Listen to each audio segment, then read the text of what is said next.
घर के गाड़ी देव घर के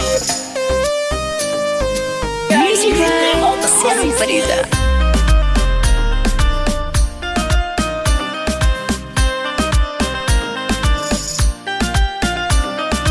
साले में एक बारे आवेला सावन पूरा महीना एहो सोया लागे मन भावन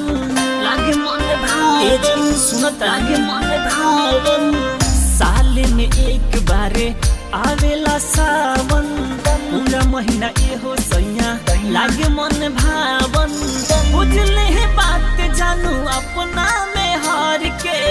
बुझले है बात जानू अपना में हार के अपना में हार के सैया जल्दी चली बोलबम ए राजा जल्दी चली छूट जाई गाड़ी देव घर के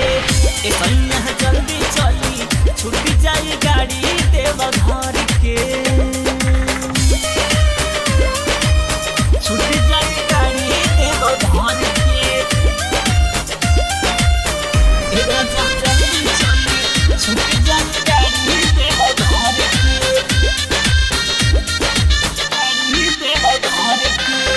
पूरा सोमारी हाँ करम हाँ सावन के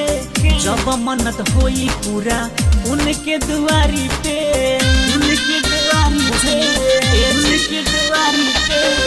पूरा सोमारी हाँ करम हाँ सावन के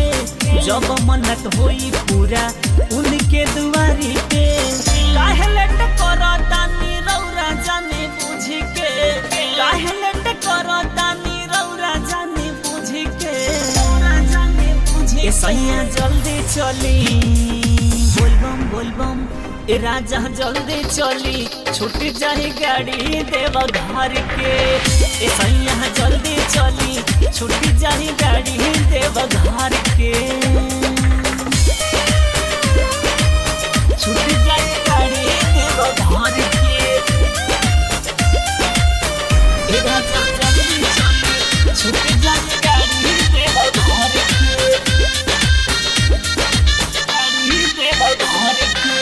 देवघर नगरिया में बड़ा भीड़ लागेला उहाँ के नजारा सोया बड़ा निक लागेला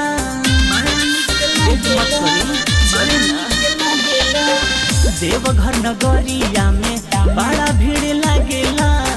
उहाँ के नजारा सोया बड़ा निक लागेला सुनी ना निराला जी हाँ ध्यान से बतिया सुनी ना निराला जी हाँ ध्यान से बतिया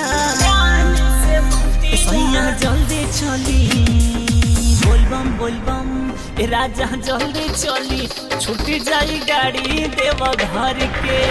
ए सैया जल्दी चली छूट जाई गाड़ी देव घर के